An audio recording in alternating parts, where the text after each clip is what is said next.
ગુજરાતમાં ફરી કોરોનાના કેસ સામે આવ્યા છે। ગાંધીનગરમાં 2 મહિલાને કોરોના પોઝિટિવ આવ્યા છે। આ બંને મહિલા સેક્ટર 6 ની રહેવાસી હોવાનું સામે આવ્યું છે।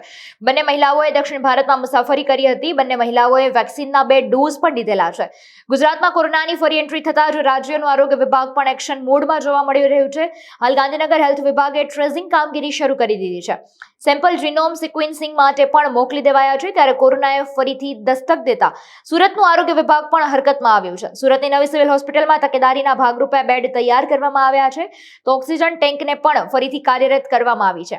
સાથે જ દવાનો સ્ટોક પણ અગાઉથી જ મેન્ટેન રાખવામાં આવ્યો છે અને કોરોનાના નવા વેરિયન્ટને લઈને તો મોક ડ્રીલ પણ સિવિલ હોસ્પિટલમાં યોજવામાં આવી હતી। Doctor Ganesh Govekar, medical superintendent new civil hospital Surat.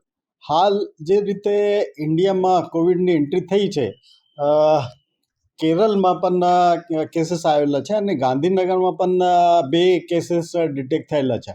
એ રીતે ચાન્સીસ છે કે કોવિડ વધી શકે, પણ આમાં પેનિક કરવાની કોઈ જરૂરત નથી।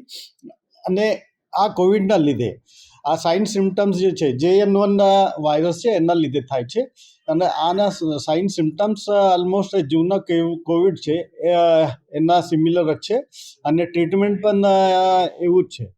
અને એના માટે અમારી જે તૈયારી છે, નવી સિવિલ હોસ્પિટલની તૈયારી છે, એના લીધે અમારા જે ઓક્સિજન ટેન્ક્સ અને PSA પ્લાન્ટ છે એની મોક ડ્રીલ કરાવી લીધી છે। એના લીધે જે દવાઈઓની જરૂરત છે, એન્ટીવાયરલ ડ્રગ્સ અને બધું જે દવાઈ એ અમારે પાસે પૂરતી સ્ટોકમાં છે।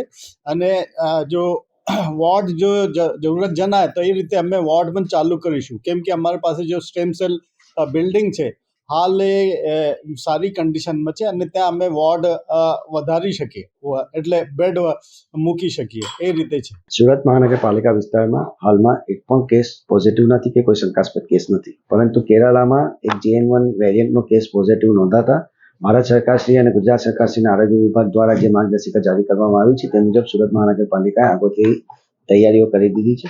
સરકારશ્રીની ગાઈડલાઈન મુજબ તમામ PSA પ્લાન્ટનું મોક ડ્રીલની કામગીરી પૂર્ણ કરી દેવામાં આવી છે। સાથે જ મેડિકલ અને પેરામેડિકલ સ્ટાફના ઓરિએન્ટેશન રિફ્રેશમેન્ટની ટ્રેનિંગનું આયોજન પણ આગામી શુક્ર શનિવારે સુરત કોર્પોરેશન દ્વારા હાથ ધરવામાં આવ્યું છે। સાથે તમામ નાયબ આરોગ્ય અધિકારીઓને તમામ લાગત ઝોનના ફિઝિશિયન્સ, કન્સલ્ટન્ટ અને જનરલ પ્રેક્ટિશનર સાથે ઇન્ટરેક્શન કરી તેઓને પણ આ બાબતની જાણકારી ત્વરિત મળી રહે તે મુજબની સૂચના આપી દેવામાં આવી છે। આ ઉપરાંત મેં કહ્યું તે પ્રમાણે ILI, ઇન્ફ્લુએન્ઝા લાઇક ઇલનેસ કે સેવિયર રેસ્પિરેટરી ઇન્ફેક્શન્સના કોઈ પણ કેસ હોય તો તેવા કિસ્સામાં તેનું ટેસ્ટિંગ થઈ જાય અને જો કોવિડ પોઝિટિવ આવે તો તેનું જીનોમ સિક્વન્સિંગ સંદર્ભે પણ વ્યવસ્થા ગોઠવી દેવામાં આવી છે।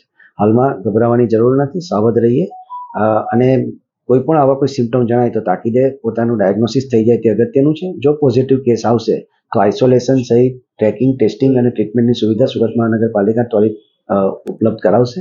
કોર્પોરેશન દ્વારા 9 રેપિડ રિસ્પોન્સ ટીમની પણ વ્યવસ્થા કરી દેવામાં આવી છે, હાલમાં સ્ટેન્ડ બાયમાં છે। જરૂર જણાશે તેમને કાર્યાન્વિત કરવામાં આવશે।